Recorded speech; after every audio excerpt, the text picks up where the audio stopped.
Hi, Himu. How are you? Give me a signal if you can hear me. How do you like my tree? Like my tree? Good. I'm just doing the last few minute things here. Make sure you can hear me okay.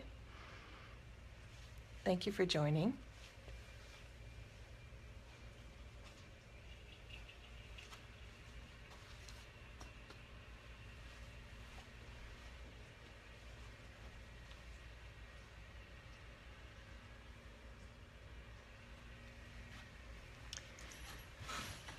All right. Let's see. Let's make sure I got my camera all set up here. Everything. All right.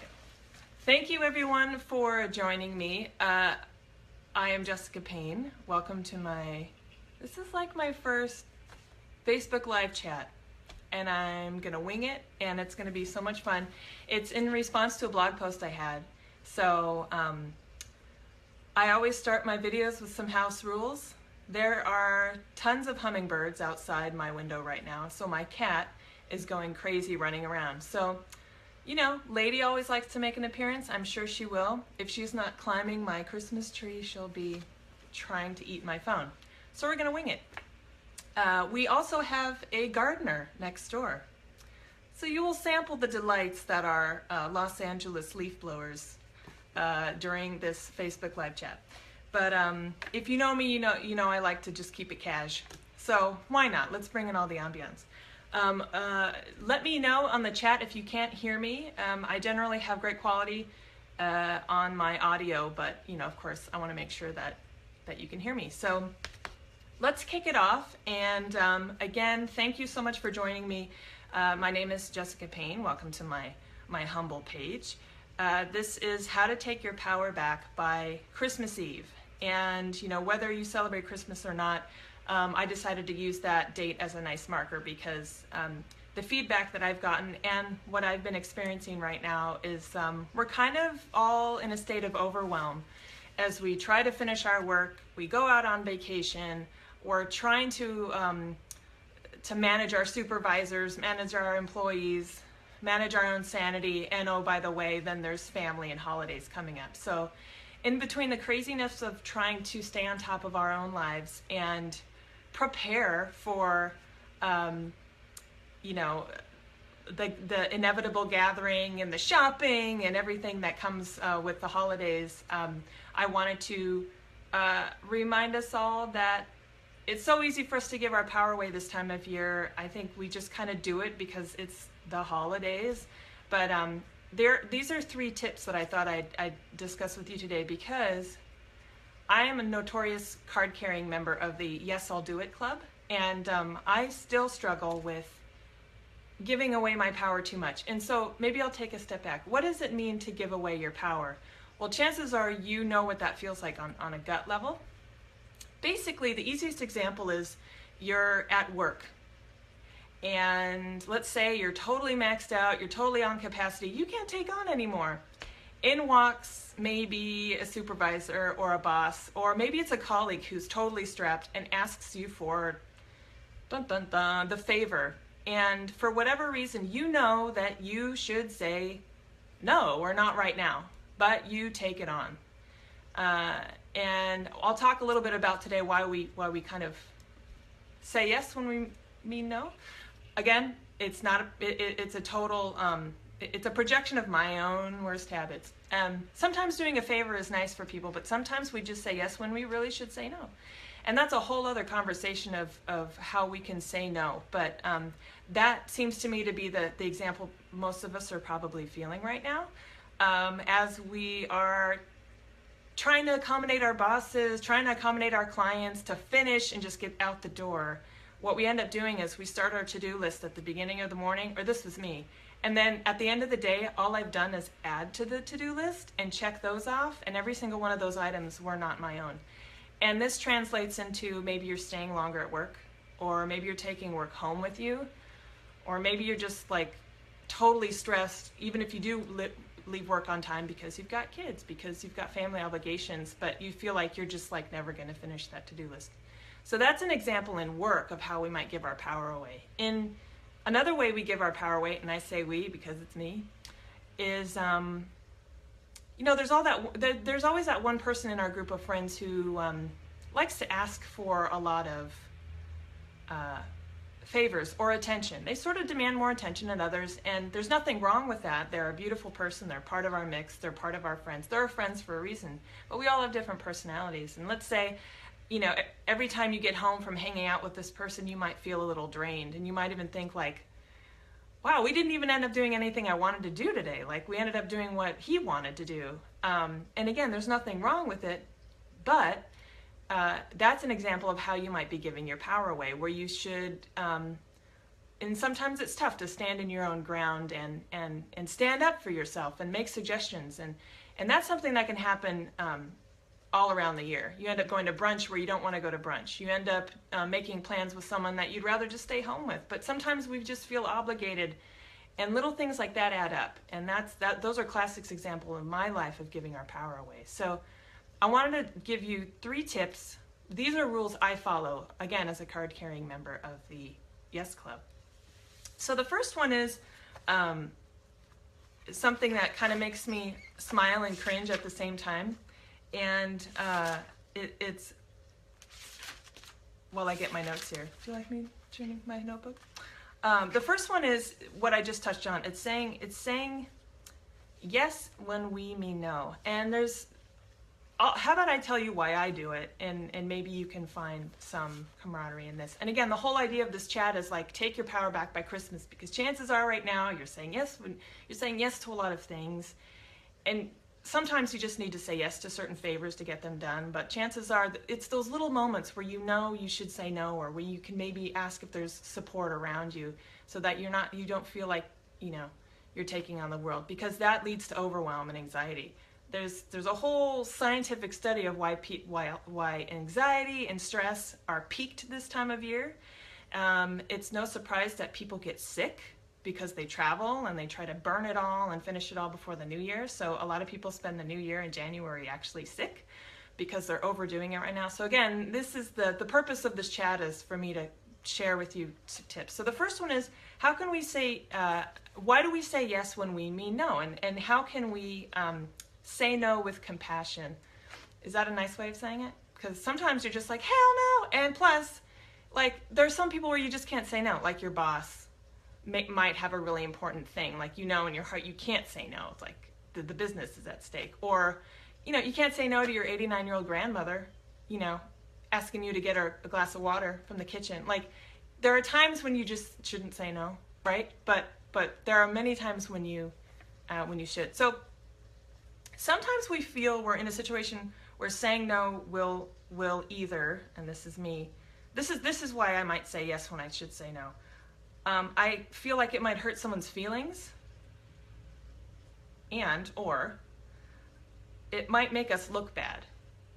And this is classic Jessica Payne right here. Like, this is what led to a lot of overwhelm and taking on way too much.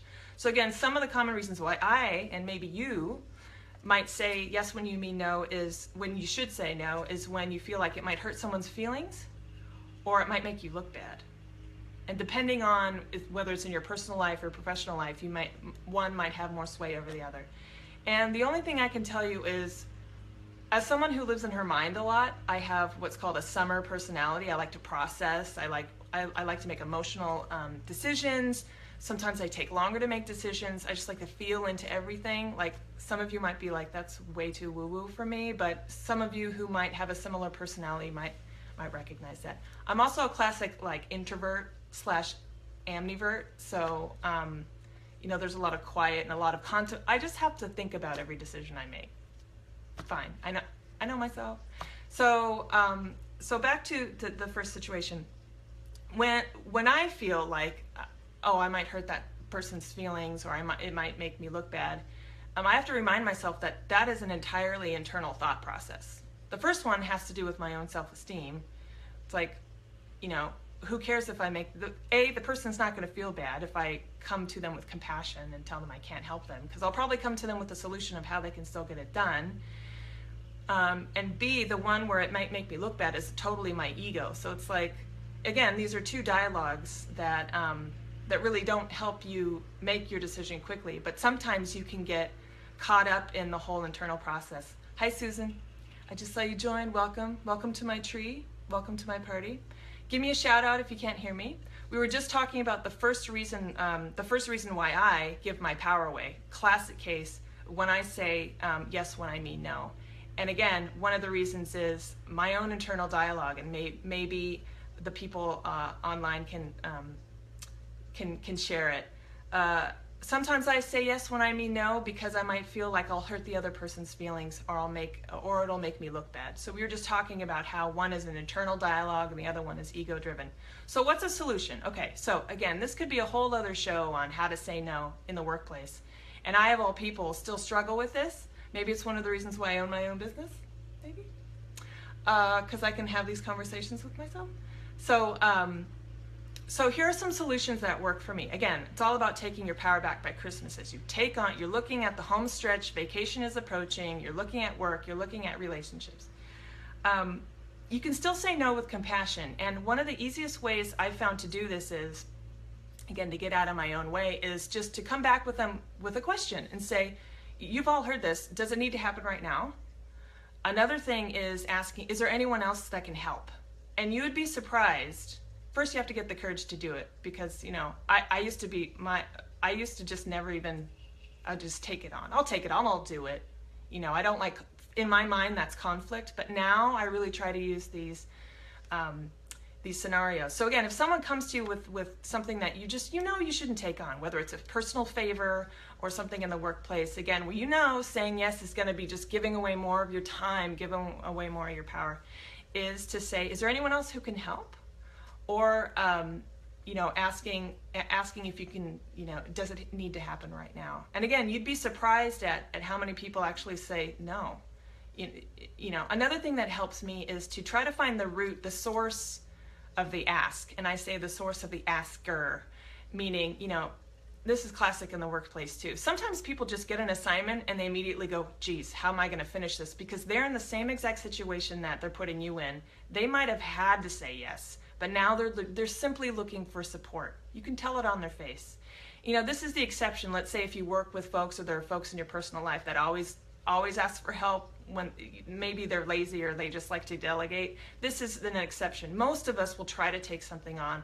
And then, for some of us, when we ask for help, it's a huge deal. So that's another reminder to when you're asked, just approach it with compassion, because they might be just flipping out. They might be looking at their day getting longer too. So let's say that they still do need your help. Here's the last tip. Again, this applies in work and in your personal life. Make a compromise. Say something like, yep, I can help you with this if you can take this on instead. Or if I run this favor for you, can you do this instead? So it's an even trade, and ideally you haven't lost any time or any productivity, because as someone who never used to do that, all you're doing is you're just saying yes. And if I personally believe that none of us are forced to ever say yes to a favor or whatnot, but we do it all the time. And again, what it means to give your power away is when you sort of compromise your own time, your productivity, maybe even your integrity for someone else. And again, a lot of it's internal. I don't want this person to feel bad, even though you'll probably feel bad by doing it. Or I don't want to look bad. I'm at work, maybe it's a rocky situation. Again, one is sort of self-esteem, the other one is ego, and maybe even fear. So that's the first scenario. So hopefully that'll empower you to do that. The second one is, and I'm classic at this, especially during the holidays, we volunteer ourselves when nobody's asking.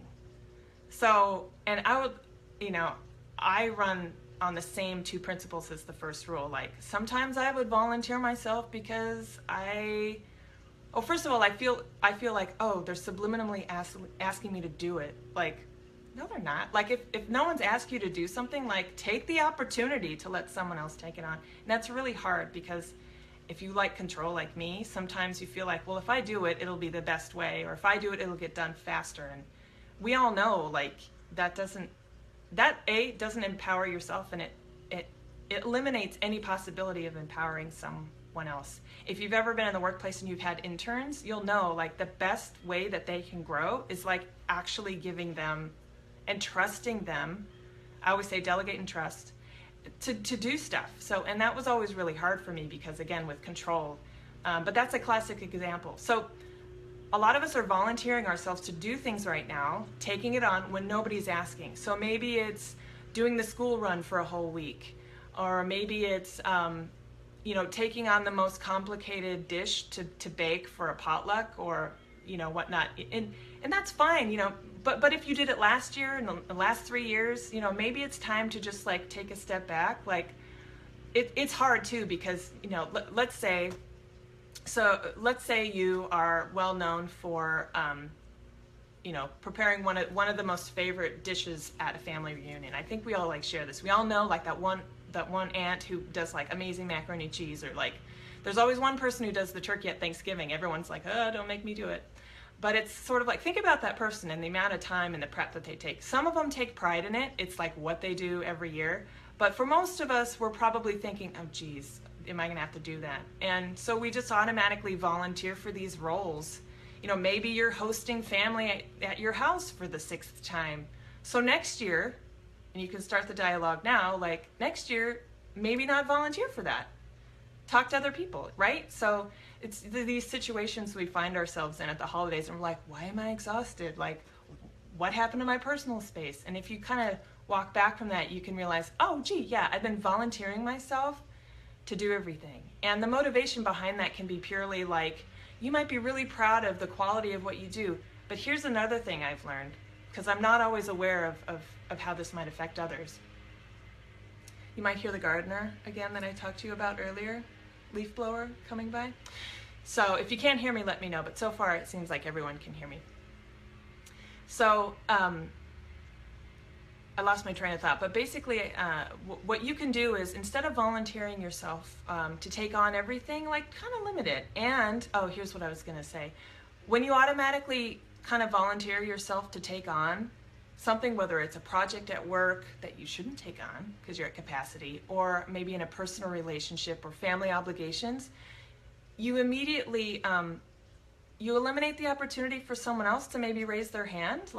And I've really become sensitive to this because my circle of friends has been growing, and so it seems like at each gathering I'm meeting new people, and sometimes I don't, sometimes I struggle to really kind of like assimilate and maybe relate to people. So maybe that's why I'm oversensitive, because I always want to make sure that I understand what someone's saying and that they're being heard and they're being seen. And maybe that's why I'm obsessed with empowerment.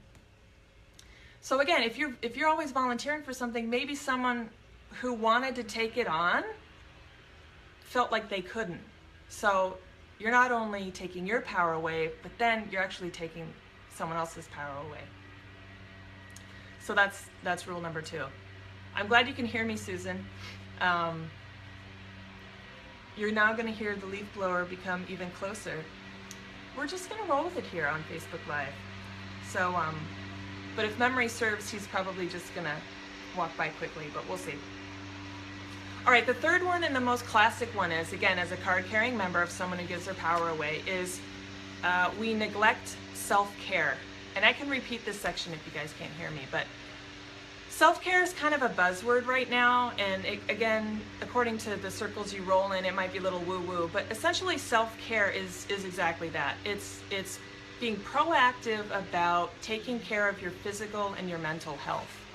And when it comes to self-care, there are a lot of really easy ways to do that. So the way I think about self-care is creating a container for yourself, 5 minutes a day, to come back to center, and sometimes it's physically to be alone for a minute. And I'm thinking about all of you right now hosting family or about to host family for the holidays, or maybe you're traveling for the holidays, so you're totally out of your environment, and maybe you're going to a totally strange environment, like, maybe you're going back home, and maybe culturally it's a challenge. And exactly, Susan, beautiful. She says she's going to the spa today. Yes, preach. I think the spa is one of the best self-care remedies. So if you have questions, Susan is your gal. So self-care. So here's a couple of ideas that I do, and you've probably heard of a few. They're really popular right now, which I love, because if self-care is trending, boom, it signifies that we all need to relax a little, and B, it just means there are going to be way more opportunities for us to do it. You've probably heard of meditation. Deepak Chopra 30 years ago was talking about this.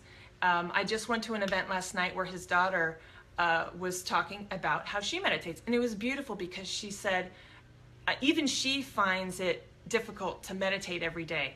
The daughter of like Deepak Chopra, right? The founder of like modern meditation. But I loved it because she's so real and she's so human.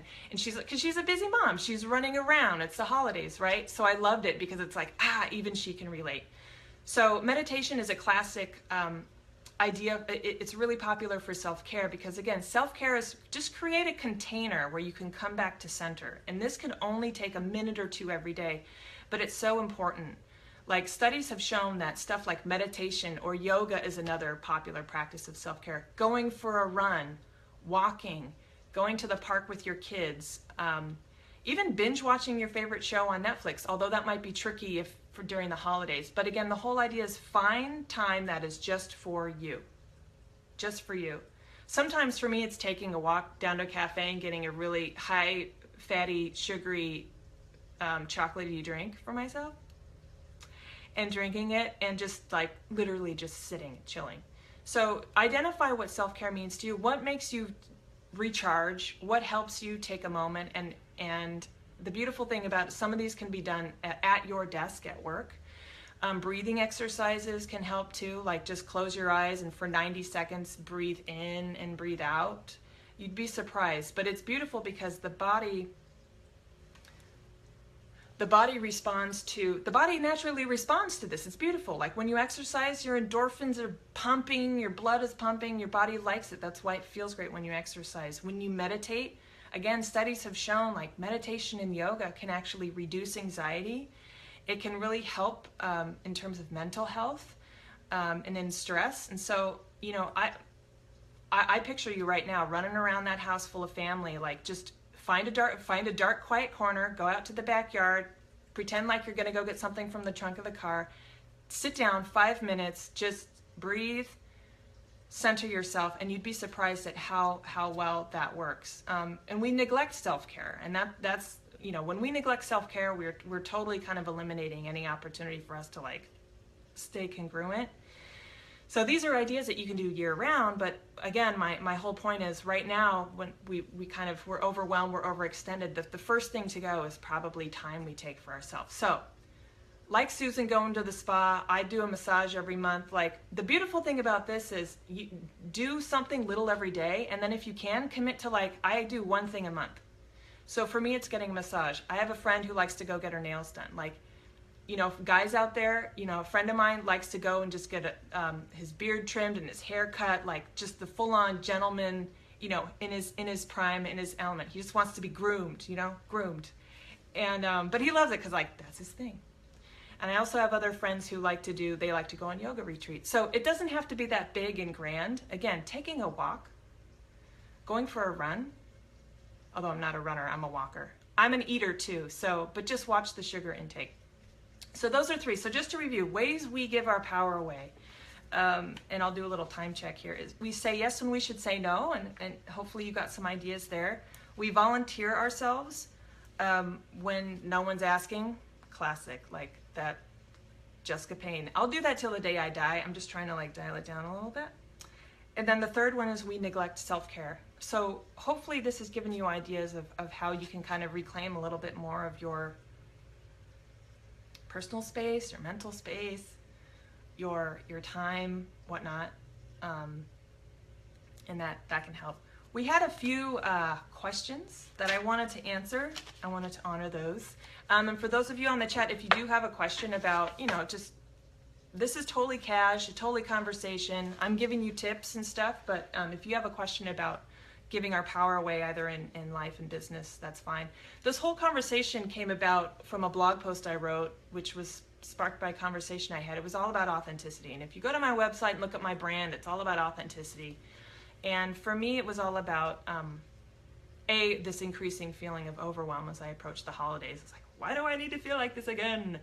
I'm not being authentic. And that was like the spur of this whole idea. So I'm going to talk a little bit about authenticity, but I'm really careful how I talk about it, because some people are just going to roll their eyes and be like, I've heard enough about being authentic. Like, it's really an important topic for me because, well, it's where my business is rooted. I'm in branding and marketing, and my approach is authentic branding, like new paradigm, totally in tune with what these new trends are showing, warmth, transparency. But it's congruent to my personal life because I've, up until only a few years ago, I felt like I had a really successful career, but I was about the least authentic I could be. So the result of that was burnout. And I'm like, if I'm on this planet to do one thing, it's to empower others so they won't get burnt out. Like those of you sitting at your desks, like, I feel you. Like, I feel you, sister. I feel you, brother. And to empower others just to be their true selves. And again, that could be kind of a hippie woo-woo topic, but if you think about it, all of us have the opportunity to live to be authentic. And there are a few ways you can ask yourself and check in if you're authentic. But I had a couple questions on it. So the first question is, let me grab my notes. How can you tell if you're not authentic? And I've actually asked this, I think I actually put it as one of the topics today, but I've approached this. So one of the questions was, how can you tell if you're not being authentic? The first one is, I think, just do a gut check. I think deep down we know when we're kind of faking it, or when we're kind of capitulating to what others want, or sometimes we just take on an identity. Social media is tough. We kind of present our best selves. Sometimes they're not our true selves. So the first thing I say is do a gut check. And talk about being authentic. Just my cat is rolling over and just staring at me. I wish I could move the camera. Maybe I'll get a photo after. But she's literally upside down just staring at me. I love it. Maybe I'll get another camera next time just to be on her. Again, if you just want to see my cat during these Facebook live chats, you just let me know. I mean, I want to give you what you want. So being authentic, you know you're authentic when you feel like how you show up is congruent to your own values and purpose. And maybe presenting the opposite of that will help you. So indicators that you're not authentic are, let's say, it comes down to those three reasons I showed you before. It's sort of like when you feel like your life and your goals and your values aren't being conveyed.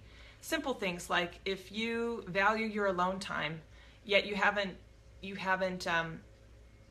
asked to go to parties, or you're asked to do these favors. Again, it's part of giving your power away. And you know that you value alone time, that you need alone time, but you never stand up for yourself and say, you know what, I'm going to stay in tonight, or whatever. You never stand in your own power and actually articulate and almost stand up for yourself.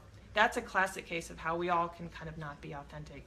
Another classic case of how we might know when we're not authentic is if you've ever been in a situation where technical difficulties, where you've been in a situation where you, let's say you've been in a work setting, okay, and this is classic, where you are being presented for your skills and your gifts, maybe to a potential client, or you're trying to offer services, and there's that point where there's that line of your skill set, right?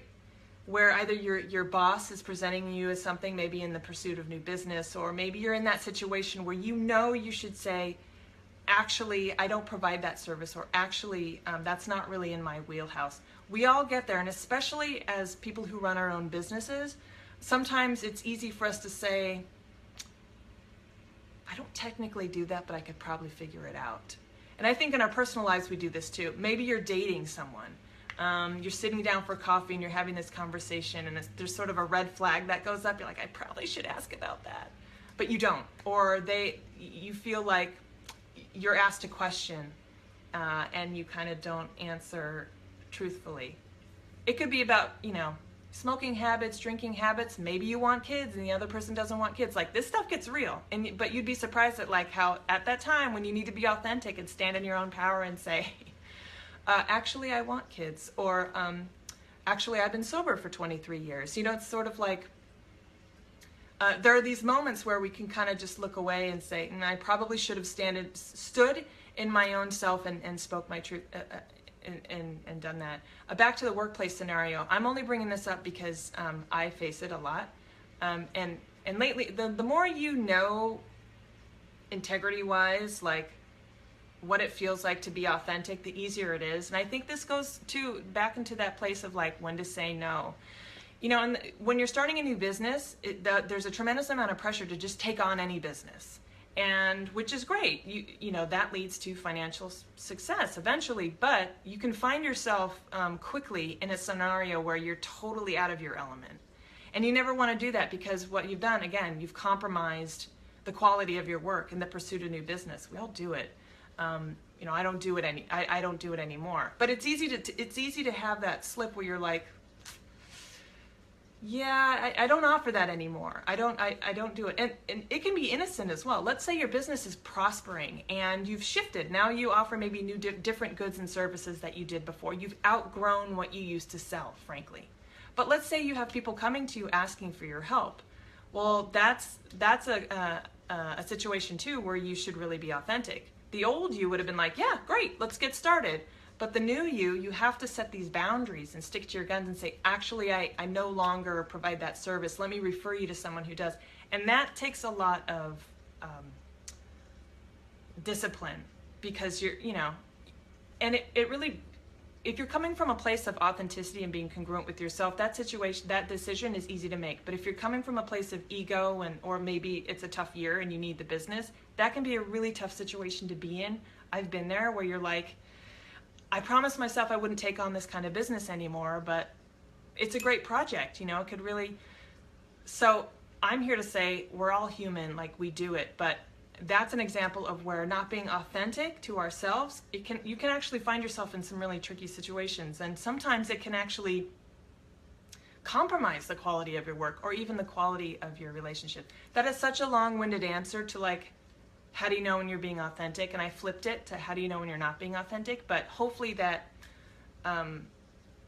answers your question. So if there are any other questions, let me know.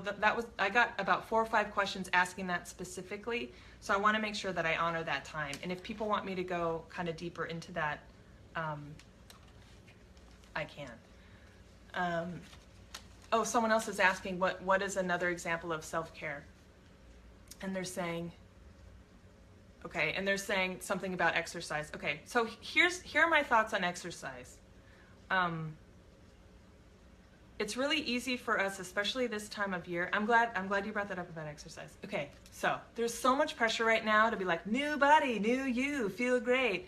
I was just at an event last night and someone was talking about cleansing. It's such a big thing here in LA. I won't even get into it. But anyway, detoxification is a big thing, which I wholly support.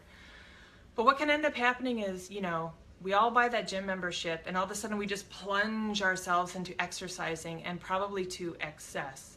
And that's why a lot of us break some of our New Year's resolutions. I'm so glad you asked this question, because we can talk about resolutions. So if you're like me, you make resolutions and you stick to 1 out of 4.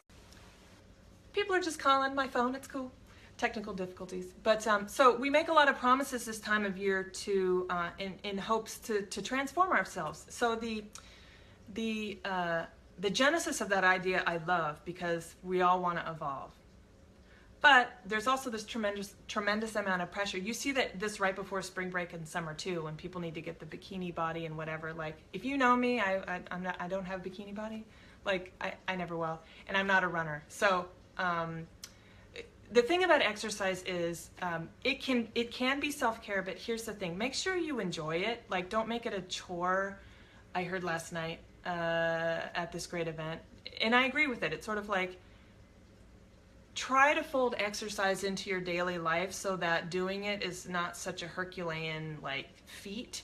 Now, you can set goals like to lose weight or to improve your body mass index. Maybe you have high cholesterol. Like, there are definitely goals, and I think everyone should have a goal, because like to accomplish that goal is amazing. But there's always this trend right now for everyone to, like, you know, especially if you're heading out to a New Year's Eve party, like just to, like, we overeat and then we over-exercise. And again, I think this is another example of how we say yes when we should say no. Like, monitoring your own body health and evening that out is something that you can honor. So to answer your question, exercise is an example of self-care. I would say try to find other means of exercise besides just one thing. Like, walking is one of the best things you can do. I'm such a walker because I ran for like years, and when I lived back in Boston, because it's a running city, and it's like the whole time I was like, I hate running. Why am I doing this? Kill me now. And it was like, it was me not saying no. Like, nothing stopped me then from learning yoga, which I do now, or whatnot. It's so find an exercise that you like. Even if your buddies love spin cycle or CrossFit, if you don't like it, don't do it. Like, find something that works for you. If you're a runner, run. If you like swimming, swim. But again, if you like it, it's not going to become a chore, and it's something that is most likely going to stick with you throughout the year. So, beautiful, Susan. I hope I can use your example. So Susan is perfect example of self-care. She walks her dogs. She says 2 times a day, at least 45 minutes each time. That is like such the perfect expression of self-care. She's committed. She does it twice a day, which is so awesome. Sometimes some of us can only get out once a day. Her dogs, her Dobermans, her Dobies, I'm sure love it too, taking a walk with mom. You know, our pets too, spending time with pets, I'm a big cat person, is a huge thing for self-care. And you know, every day it seems like there's a new study that comes out that talks about like how time with animals like is good for your mental health. Like, it's amazing. You can just Google all that stuff. But so props to Susan for being a great example of someone who practices self-care, because walking your pets twice a day, you might even already do it. So for those of you who already do it, who are like, I don't know how to tack on more self-care, Jess, like, really? One more thing? Maybe you're already practicing it. So give yourself a pat on the back. And all I ask is that you commit to it. So, so that's another example. So exercise is another great example of self-care. So I think those were kind of the biggest questions, but if you have any more, let me know. What I want to do for the next couple minutes is talk about this formula, and don't roll your eyes, stay with me here, because it's a formula that I've created that is wicked easy to memorize and totally applicable to your personal and your professional life. So it's a mouthful, but it's called the Authenticity Formula for Success. And if you signed up, you've already received a copy of it. If you're joining me now and you want to get a free download of it, when you're done with this chat, if you have my email, you can email me, or you can click the sign up button. It's a blue button on the same Facebook page. So if you're looking at me on the page now, when you scroll up, right underneath the big cover photo, you'll see a blue sign up button. If you click on it, you're basically RSVPing again for this chat. But with that, it'll give me your information so I can email it to you. So anyway, this Authenticity Formula for Success is something that I created. I reverse engineered what success is, because I was having these conversations with my clients and my friends about success. And for a lot of us, we see success as probably something that's defined for us, or something pretty traditional. So like, a lot of people see success as house, white picket fence, certain 6-figure income a year, and all of that is fine. But for me, I was having these really deep conversations with my clients. A lot of them are kind of conscious, health and wellness, holistic. I call them like spiritual entrepreneurs. They're people who are really trying to be in touch and congruent, and they want their business to be congruent with their own values. And I realized that I could no longer define success as I used to when I worked for corporate America. Success, let's face it, success to many of us is to make money. Fine, let's honor that. But I was having these conversations about how if you open up your own definition of success as impact, then you actually present an opportunity for you to have gratitude for what's already coming to you, because chances are you actually have a wealth of things coming to you, and that'll make you feel good, and that's awareness. and that your happiness won't just hang on this figure of this sum that you have to make a year, although it's important. And the second thing it does is it gives you more goals to shoot for. And the only reason why I know this is valid is because I'm looking around my life right now, several years having run my own business, and running a business is not easy. But I would trade the stress and anxiety running my own business than the lack of authenticity I felt when I was earning, good money and having a senior level position. Like, I'm making money now, but there's so much more to it. Like work-life balance. My brain has more time to breathe now than ever. My first year of business, I made, and this isn't bragging, this is fact. Like, I'm as much a skeptic as anybody, but I wanted to share this with you because this is how I came up with the formula. My first year of business on my own, I made more money than I ever did as a senior level person, a senior level executive, and I worked 30% less of the time. So again, I made more money my first year of business, and I worked 30% less of the time. So for me, my definition of success is not just financial freedom, but I have to have that work-life balance. I have to have that freedom in my brain. I know that I couldn't go back to corporate America. My brain just couldn't handle it. I'd just be saying yes to too many things, So, and again, running a business has its own roller coaster of emotions, anxieties, stress, but for me, I'd trade all of that for the situation I'm in, and next year could be a slower year. I don't know. But what I'm saying is my definition of success can't just rest on that financial number, because I know it takes more for me to be fulfilled, and it's all about fulfillment. So these are the types of conversations I was having with clients. Some of my clients, their goal isn't to make money. Their goal is to enroll volunteers, or to drive attendees, or to get signatures, or to simply raise awareness of a new cause. So that helped me realize, well, I can no longer define success as I used to, because I need to better serve my clients. And then I was thinking, well, in life too, like I can actually redefine, I can redefine success as too in my life. And like, how cool is that? Because I can be more congruent. So so I'm gonna walk you through this formula. You can see a tail. This is my cat lady. I told you you'd get a cameo. Here she is.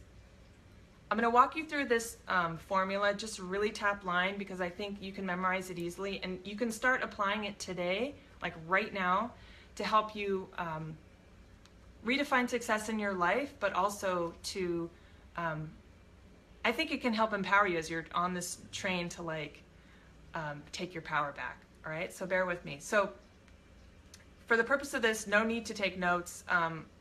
I'll make sure everyone here has a copy of the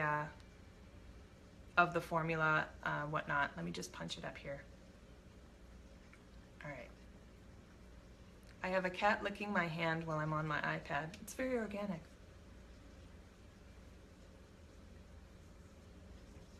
Susan, I love your content.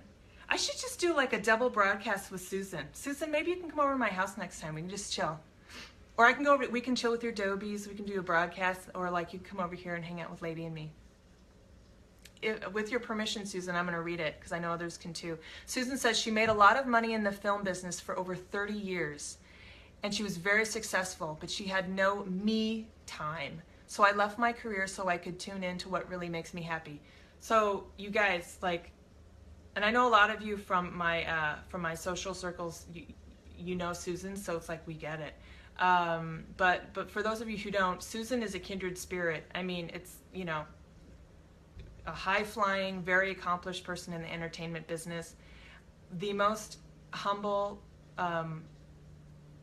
congruent, authentic, friendly person I've met, and she loves her dobies. She's an animal lover. But so I just love Susan because she's a real example of like me, we both essentially voluntarily stepped away from some promising and lucrative careers, but we, and I'm not saying do that, but I'm saying we share that we came to the conclusion that there was no me time. For her, it was time to be with herself. For me, I couldn't even get to my me time. It was non-existent. I had no me, essentially. So thanks, Susan, for sharing, because I think I just wish that I'd I'd read that comment like 4, 5, 6 years ago when I started to ask these questions.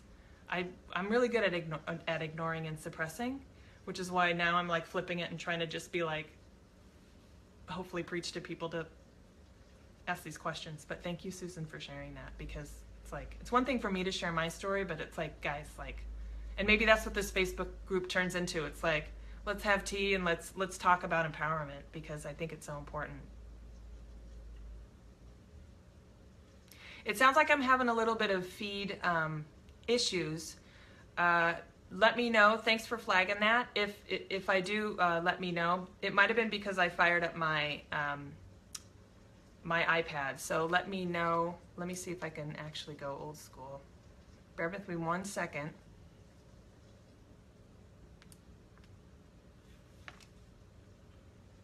All right. I'm also getting calls. I'm doing this on my phone. Don't you like the camera? It's so nice. It's so much better than laptop. So bear with me. Bear with me. I think my feed is a little chunky. We only have a few more minutes and then I'll sign off. But so this authenticity formula. So basically it's like 5 steps. The first thing you want to do is to stand in your own authenticity. And I'm going to try to talk to this quickly on both personal and professional. Oh, she says like she lost me. Let me know if you can continue to hear me. Maybe I'll wait for just 2 seconds to see if it can catch up.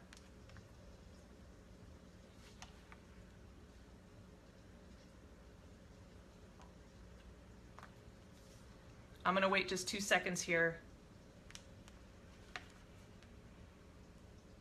to see. Don't mind me. Okay, hopefully that's working. Okay, little pause here. And if it doesn't, I'll make sure to maybe we'll just wrap up now.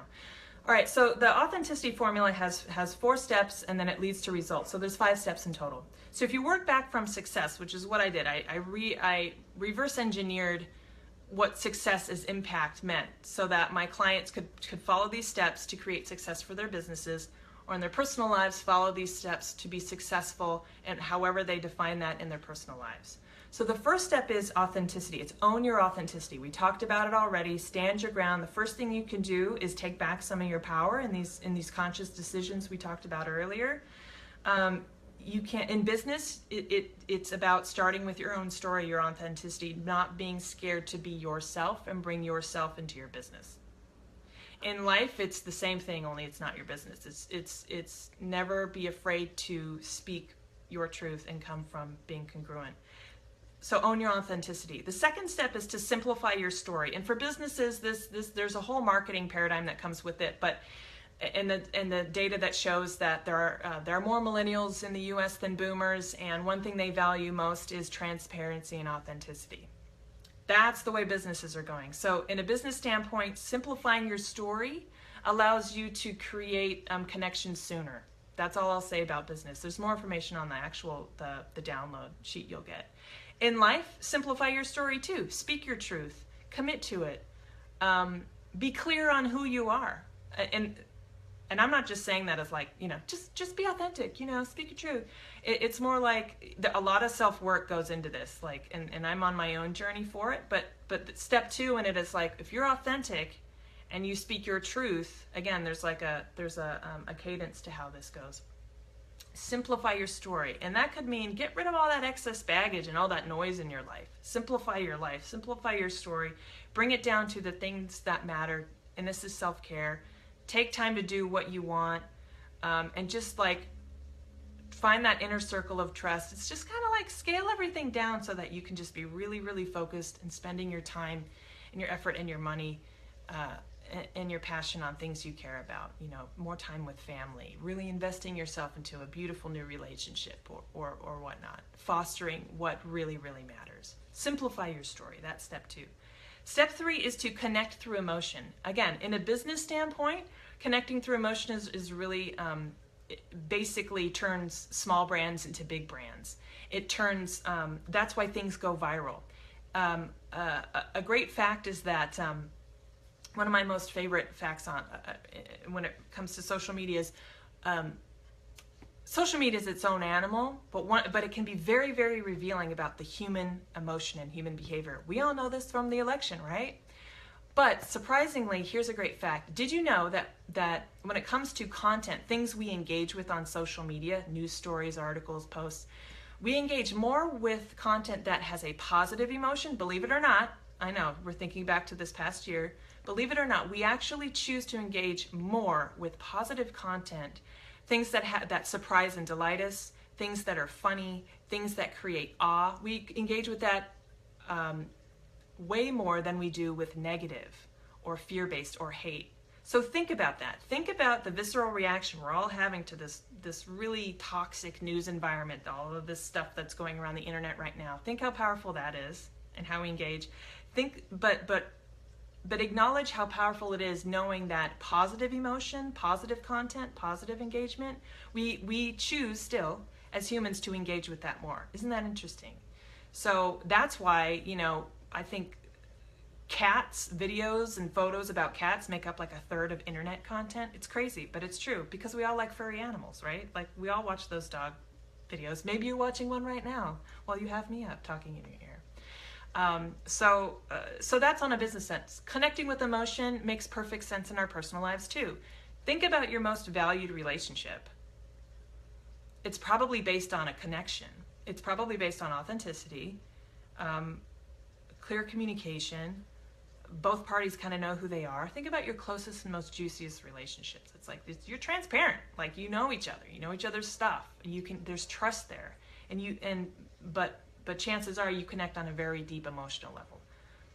As far as we know, humans still control their own minds and bodies, and emotion is one of the most powerful ways we can make a connection. So that's step 3.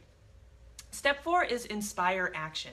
And again, in a business standpoint, if you're authentic, you have a great story to tell, you connect with people like your consumers online through authentic emotion, chances are they're going to take action. They're going to take the action you want them to do. They're going to donate, sign up, share. That's, again, it's like social media is a great indicator of how we're more apt to actually do something when we're inspired to do it. In our personal lives, the same thing. Your chances are you are going to help a friend, or maybe defend one, or stand up for something, or maybe it's actually go out and make new friends because you are inspired by an emotional connection. It's it's how we fall in love. It's how we can kind of console a friend over a loss or whatnot. So again, the fourth one is inspire action.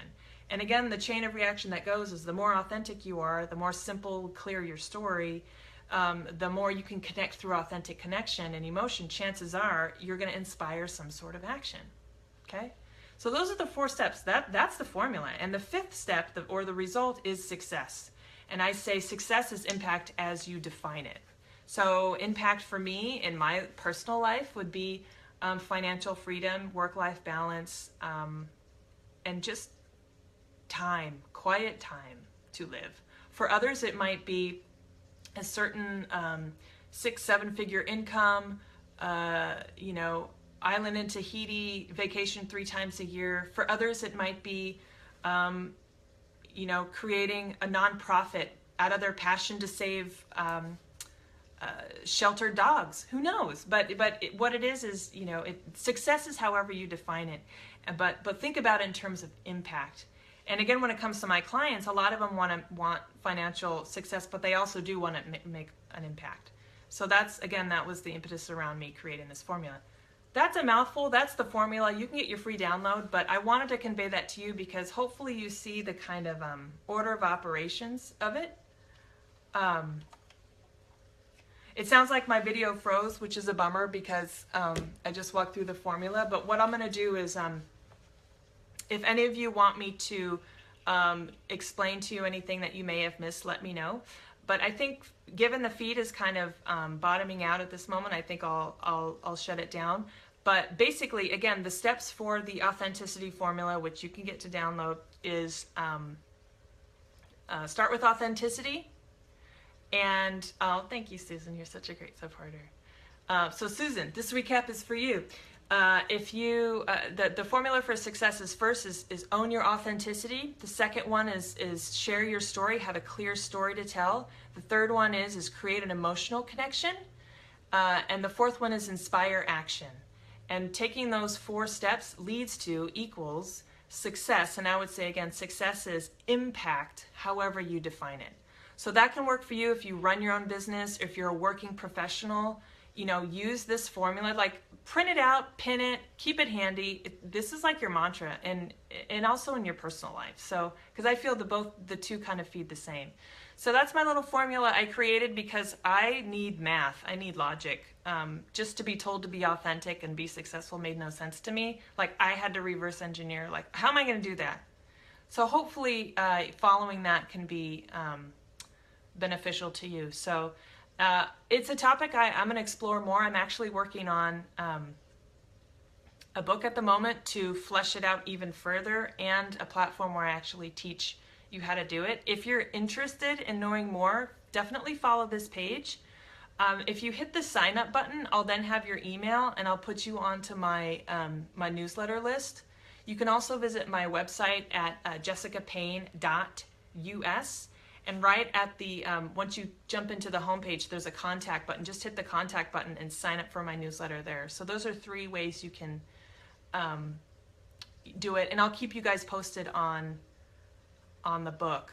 And we have, okay, hold on. I'm going to grab something really quick.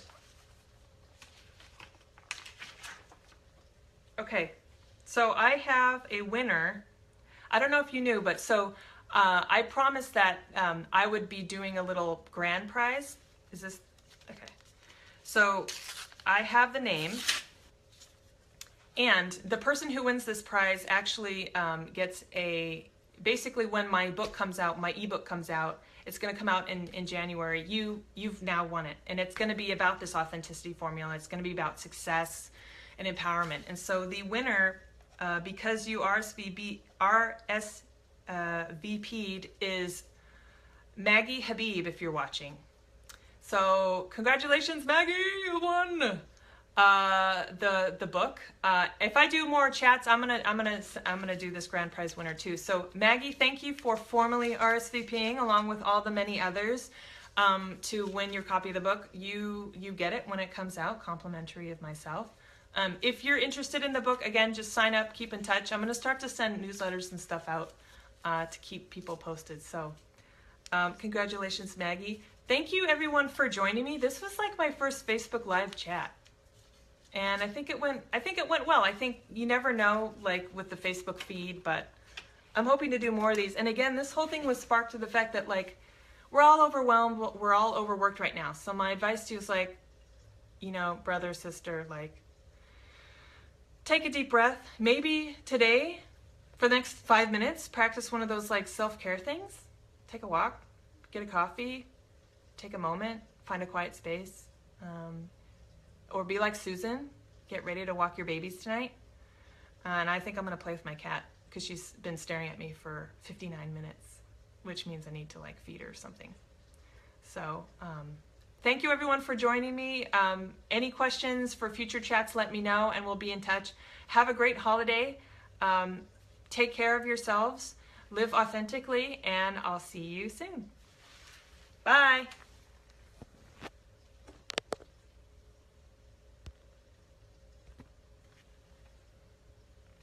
It's funny, everyone's like chatting now. See you later. All right, bye everyone.